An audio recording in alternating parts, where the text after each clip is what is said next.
devant vous aujourd'hui pour témoigner de la grâce, de la bonté, de l'amour du Seigneur, notre Seigneur Jésus-Christ a fait dans ma vie. Il y a une chanson qui me revient souvent à la tête, je n'ai pas une belle voix, mais un morceau de cette chanson qui me revient tout le temps et que je chante souvent.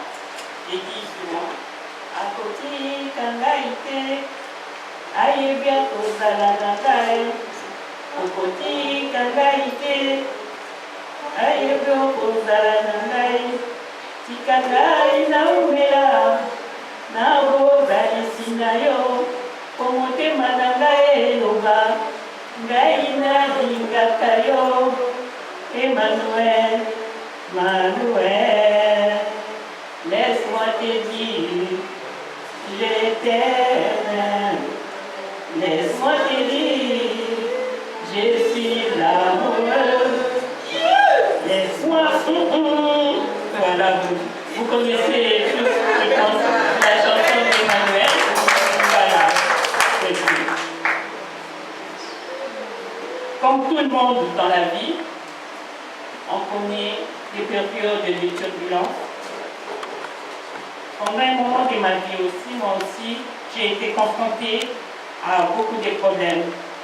Sur le plan social, sur le plan familial, sur le plan professionnel et sur le plan de la santé. Et c'était une période entre 2012 et 2016 ou 16. Aujourd'hui, je témoigne un seul point sur ma guérison miraculeuse. Amen. Les médecins et les gens attestent d'une guérison miraculeuse selon le, comment on appelle ça, selon les diagnostics.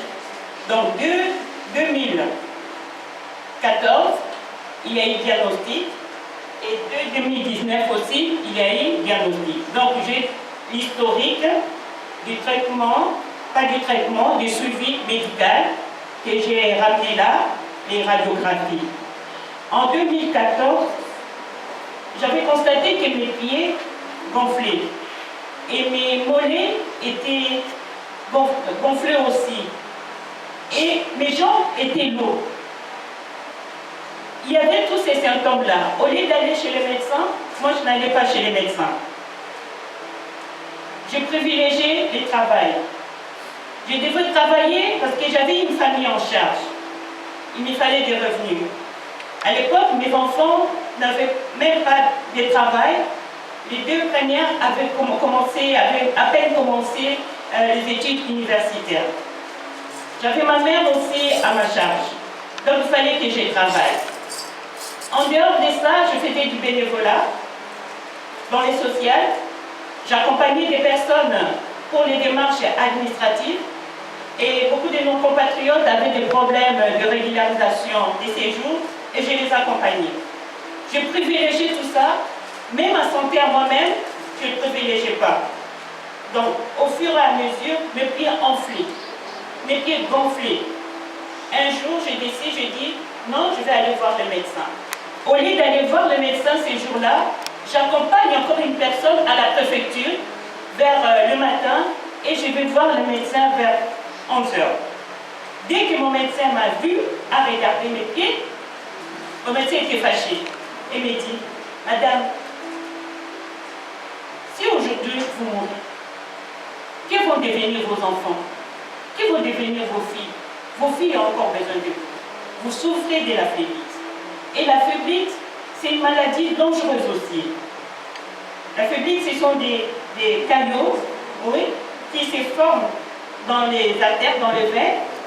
Et les dangers, c'est-à-dire ça peut remonter au niveau des poumons et causer une embolie pulmonaire. Et mon médecin était très fâché tout de suite. Il me met sous traitement. Il m'envoie chez les spécialistes, angéologues, qui sont spécialisés en maladies liées aux veines, et je vais là-bas. Les spécialistes me voient aussi et m'écrivent dessus. Madame, pourquoi vous vous amusez avec votre santé comme ça? Vous ne savez pas que c'est dangereux cette maladie? Du jour au lendemain, vous ne pouvez pas vous lever et mourir. Les gens voyaient ces dangers-là, mais moi je ne voyais pas ces dangers-là. Ma priorité, c'était pas moi. C'était de travailler et de faire ce que je fais au bénévolat parce que j'aime bien ces travails-là. Et du coup, on me met sous traitement. Les infirmières venaient à la maison chez moi 2 fois, au moins 2 fois. Si je ne me trompe pas, mes filles vont me rappeler. 2 fois. Et tous les jours, une infirmière devait venir pour prélever les sangs. Et mon médecin m'a demandé de faire toute une batterie des examens pour connaître l'origine. Peut-être ça peut être à cause de l'hépatite, à cause des antécédents familiaux aussi, et tout ça. Pendant qu'on fait je passe les examens et tout ça, on constate que je suis très anémique. On constate que j'ai des fibromes. On constate que on diagnostique que j'ai des kystes au dessin. Tout ça, je ne savais pas. Là où j'ai dit que la grâce des Seigneurs est de voir sur nous. Pendant que moi, son enfant, je m'occupais d'autre chose, lui, il était là, notre Seigneur, il s'occupait de moi. Ouais. Et là, je suis les traitements et tout. Comme d'habitude, moi, quand on me dit, prends un rendez-vous dans 1 semaine, moi, je prends le rendez-vous dans 2 semaines. Je ne mettais pas vraiment en priorité ça. Je me suis focalisée sur le traitement contre la phlébite, ainsi de suite.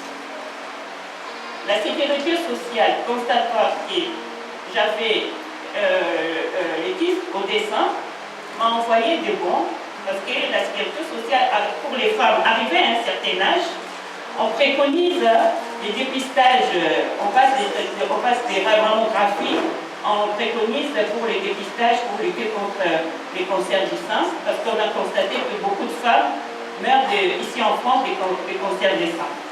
La sécurité sociale m'a envoyé les bons pour aller passer l'échographie, la radiologie, les radios. J'ai laissé ça. Je devais m'occuper, je devais d'abord honorer mes engagements. Deuxième fois, mon médecin m'interpelle et j'y vais pour les kystes des seins. Parce que c'est dangereux, ça tue. Je vais là-bas, je passe la radio entre 2015 et 2007, je passe les radios du sein gauche, on me dit, madame, les kystes, parce que mes kystes, c'était entre 4 et 5 cm. Un sein, 4-5 cm, l'autre c'était plus de 5 cm. Et le médecin me dit, le radiologue me dit, madame, au sein gauche, il y a le fragment des kystes. On ne trouve plus, on ne voit pas grand-chose. C'est opaque. Mais le sein droit, les kystes sont encore là. Revenez dans 6 mois. Après, je reviens pas dans 6 mois, je reviens encore plus tard. Et j'y vais, on regarde les seins gauche, comme j'ai dit, il n'y a plus de kystes.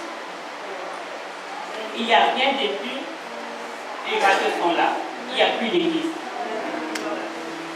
J'ai appelé le pasteur pour lui dire, il dit à ma mère, et nous avons rendu grâce à ma famille, et nous avons rendu grâce au Seigneur. Moi, qui m'occupais d'autre chose, mais ce Seigneur-là, c'est un Père.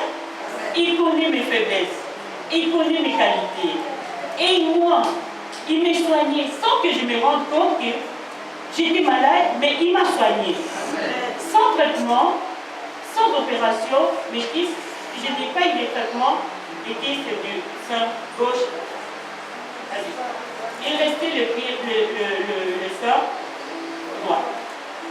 Il n'y a pas longtemps, vers le mois d'avril ou le mois de mai, je devrais aller voir les dentistes parce qu'il fallait m'extraire certaines dents qui me dérangeaient. J'y vais au cabinet dentaire, prends un rendez-vous, on fait radio, tout. Les jours où on devrait m'extraire les dents, j'y vais, on me met l'anesthésie, mais ça ne marchait pas. Ça ne marchait pas. Dose la plus élevée, mais ça ne marchait toujours pas. Il y avait toujours une sensation, une sensibilité, donc on ne pouvait pas m'extraire les dents. Et on regarde bien dans ma bouche, je faisais une infection dentaire sans que je me rende compte. Alors les dentistes me disent, non, on ne peut pas, il faut aller en chirurgie dentaire au CHU.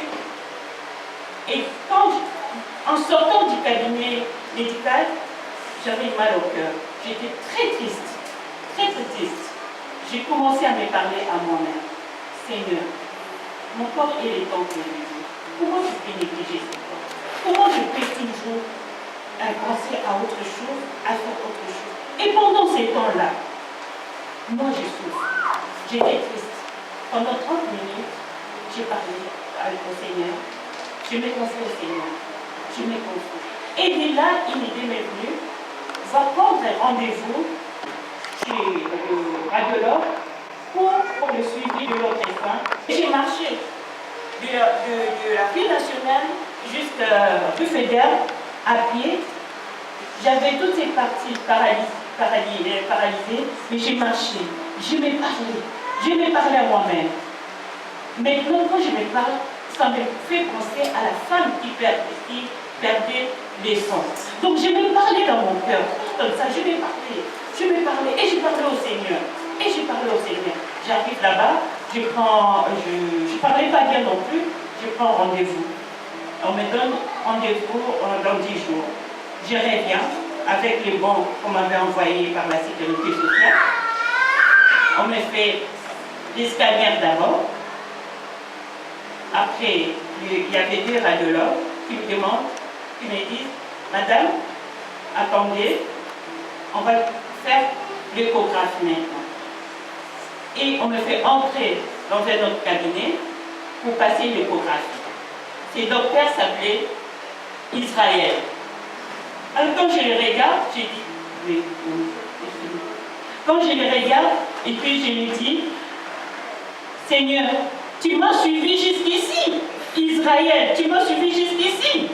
Et là, le docteur fait la radio et puis me dit, Madame Monanga, il n'y a plus de pistes. Il n'y a plus de pistes.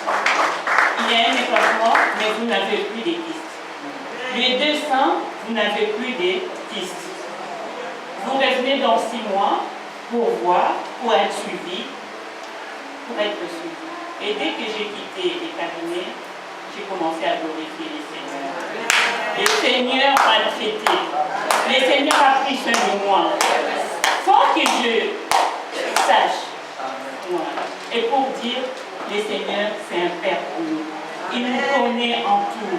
Il connaît nos faiblesses. Il connaît nos défauts. Il nous fait grâce et qu'il veut. Je ne suis pas la meilleure des personnes, ni ici à l'église, ni dans ma famille, ni ailleurs, mais je sais que je suis une enfant de Dieu. Et Dieu prend soin de moi. Et il a pris soin de moi, comme a dit le pasteur. Il y a beaucoup de choses, mais c'est ça que je suis venue pour témoigner de la grandeur et la grâce du Seigneur dans ma vie. Et pour les personnes qui doutent, j'ai mon historique là-bas, et voilà, et la preuve que le Seigneur fait des miracles et continue toujours à faire des miracles dans nos vies. Amen.